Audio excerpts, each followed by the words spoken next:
Welcome students to another lecture of economics from Brain Aspire.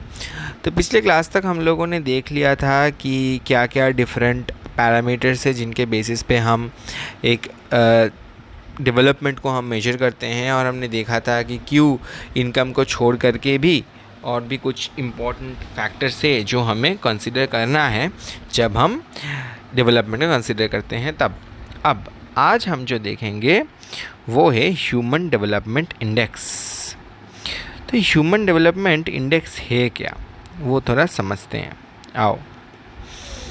अच्छा, human development index एक report card जैसा समझ सकते हो, ठीक है, एक रिपोर्ट कार्ड जैसे समझ सकते हो, जिसके थ्रू ये बताया जाता है कि एक पर्टिकुलर कंट्री या एक पर्टिकुलर स्टेट क्या कितना डेवलप्ड है या डेवलप्ड नहीं है, वही समझाने के लिए, वही बताने के लिए हम इस्तेमाल करते हैं ह्यूमन डेवलपमेंट इंडेक्स का। Now if you talk about what is human development और उसमें क्या क्या चीज़ें हैं, कैसे हैं, तो हम थोड़ा देखते हैं। तो ह्यूमन डेवलपमेंट रिपोर्ट जो है ना, ये पब्लिश किया जाता है बाय UNDP, ठीक है, पब्लिश किया जाता है बाय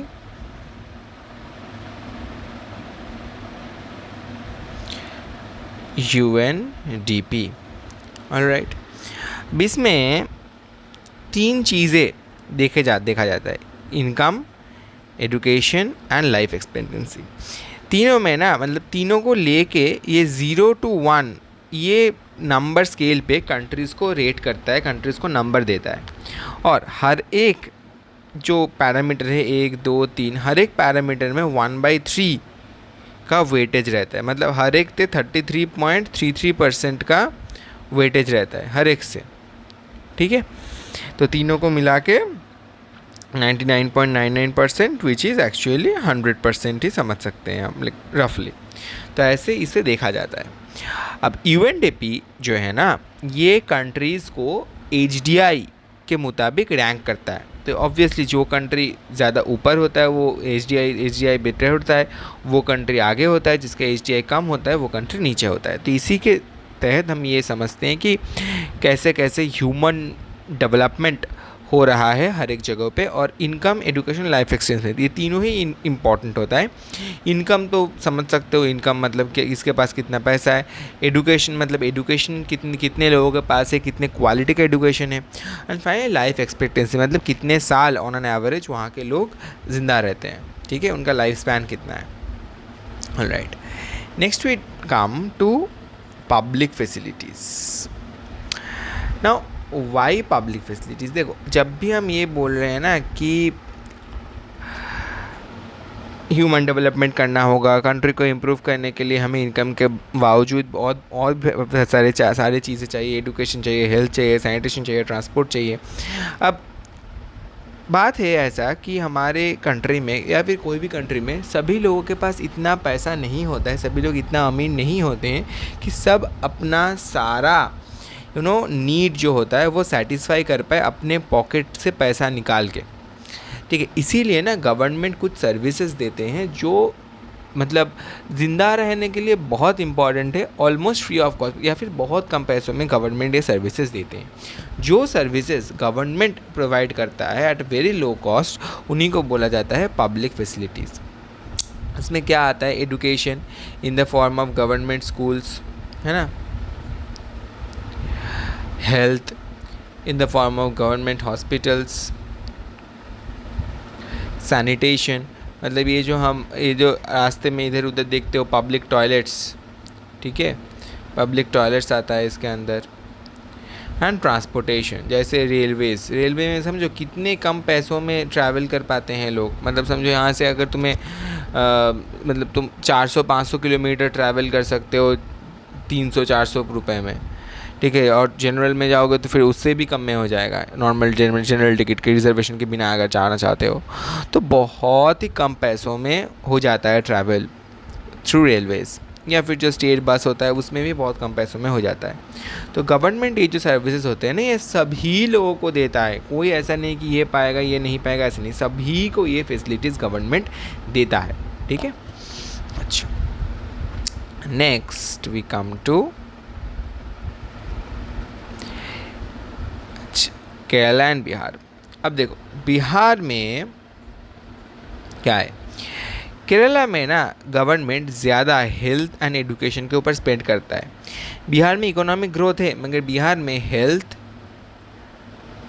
एंड एजुकेशन में स्पेंडिंग नहीं है। अब हेल्थ एंड एजुकेशन में स्पेंडिंग ना होने से प्रॉब्लम क्या होता है, देखो क्यों पब्लिक फैसिलिटीज़ इंपॉर्टेंट है, क्यों पब्लिक गवर्नमेंट स्कूल्स इंपॉर्टेंट है, क्यों गवर्नमेंट हॉस्पिटल्स इंपॉर्टेंट है, वो समझो एक बहुत ही नीडी फैमिली है, इकोनॉमिकली वीक फैमिली है, ठीक है। अब उनके घर में इतना पैसा नहीं है कि वो अच्छे से उनके बच्चों को प्राइवेट स्कूल में पढ़ा पाए या फिर प्राइवेट हॉस्पिटल्स में ले जा पाए अगर उनके हेल्थ में कोई प्रॉब्लम हो तो। अब समझो उन बच्चों को अच्छा एजुकेशन नहीं मिल रहा है इस वजह से क्योंकि वहाँ पे प्रॉपर गवर्नमेंट स्कूल नहीं है।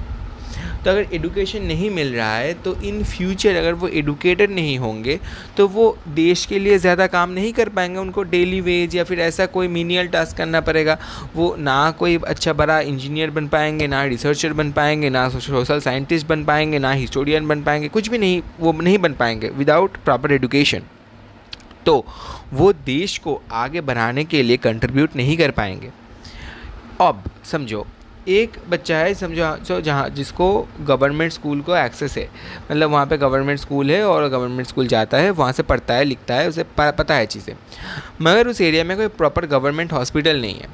अब उसका तबीयत ख़राब हुआ, मगर उसके मम्मी पापा के पास ये पैसा नहीं था कि प्राइवेट हॉस्पिटल पे ले जा पाए, तो गवर्नमेंट हॉस्पिटल ना होने की वजह से विदाउट प्रॉपर ट्रीटमेंट वो बच्चा, समझो उस बच्चे का डेथ हो गया, ठीक है, वेरी अनफॉर्चुनेट, मगर अगर हो गया तो समझो एक जो हमारे देश का मेन पावर जो है यूथ, द यंग जनरेशन, जो आगे जाके देश को लीड करेगा, देश के इम्प्रूवमेंट करेगा, अगर वही उन्हीं को प्रॉपर हेल्थ केयर ना मिले तो वो कैसे आगे बढ़ेंगे। इसीलिए प्रॉपर हेल्थ एंड एजुकेशन में अगर गवर्नमेंट स्पेंड ना करे तो इकोनॉमिक ग्रोथ के बावजूद एक टाइम के बाद उस पर्टिकुलर स्टेट हो या फिर कंट्री हो, उसका डाउनफॉल होगा ही होगा, कोई नहीं रोक सकता, ठीक है। अच्छा, next we come to role of government. अब गवर्नमेंट का रोल क्या है, देखो मार्केट जो है ना, मार्केट का मेन मकसद होता है प्रॉफिटेबिलिटी। मतलब अंबानी का मेन प्रॉफिट क्या है, प्रॉफिट कमाना, ठीक है, प्रॉफिटेबिलिटी। तो मार्केट का मेन एम होता है प्रॉफिटेबिलिटी। तो अंबानी, अदानी, कोई भी बड़ा कंपनी हो, उसका मेन जो एम रहता है वो होता है प्रॉफिट मैक्सिमाइजेशन। और प्राइवेट कंपनीज़ का एम ये रहना भी चाहिए, इसमें कोई गलती नहीं है, इसमें कोई गलत चीज़ नहीं है। प्राइवेट कंपनी अगर कोई बना रहा है तो उसका एम प्रॉफिट मैक्सिमाइजेशन ही होना चाहिए कि जितना हो सके हम प्रॉफिट बना पाए, वही एम होना चाहिए, उसमें कोई गलती नहीं है। मगर प्रॉफिट अगर बनाना है तो तुम फ्री में सर्विस या फिर बहुत कम पैसों में सर्विस नहीं दे पाओगे, बहुत कम पैसों में तुम इलेक्ट्रिसिटी नहीं दे पाओगे, बहुत कम पैसों में तुम पानी नहीं दे पाओगे, बहुत कम पैसों में तुम हॉस्पिटल नहीं दे पाओगे, बहुत कम पैसों में तुम एजुकेशन नहीं दे पाओगे, है ना। तो ये जो चीज़ है, ठीक है, जो सभी को ज़रूरत होता है for a proper life, a dignified life, वो जो सर्विसेज होते हैं वहाँ पे गवर्नमेंट पब्लिक फैसिलिटी देता है ताकि सभी लोगों का डेवलपमेंट हो। वो इक्वलिटी इंश्योर करता है जो यहाँ पे इंश्योर नहीं होता है, ठीक है, प्राइवेट ऑर्गेनाइजेशंस में। Alright, okay. Next we come to sustainable development.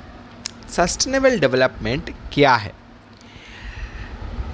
Sustainable development का सीधा साधा मतलब होता है कि रिसोर्सेज को ऐसे वाइजली इस्तेमाल करो ताकि फ्यूचर जनरेशन्स भी रिसोर्स इस्तेमाल कर पाए।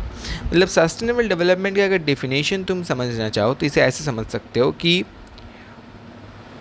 Use of resources in such a way that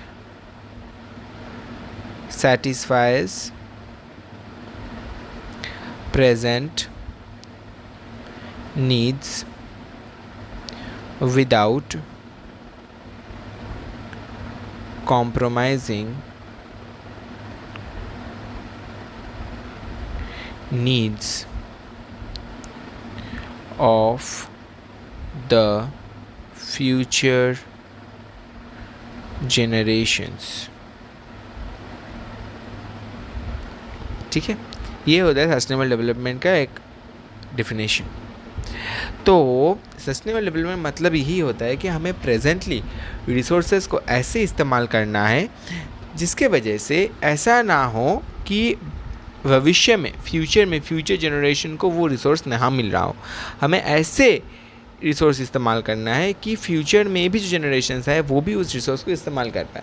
for example water, हमें वाटर ऐसे इस्तेमाल करना चाहिए ताकि इन फ्यूचर जनरेशन्स भी वाटर इस्तेमाल कर पाए, उनके पास वाटर हो, इतना ज़्यादा वाटर स्कार्सिटी ना हो जाए हमारे वाटर वेस्टेज की वजह से कि फ्यूचर जनरेशन्स को वाटर ही ना मिले।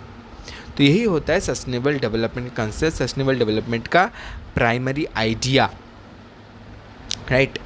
Okay, now today we will conclude it here, and in the next class we will start with examples of unsustainable use। ठीक है, और बाकी फिर आगे हम क्या क्या चीज़ें हैं, क्या है, कैसे हैं, वो हम देखेंगे। ठीक है, तो आज के लिए इतना ही। Thank you and we will meet soon.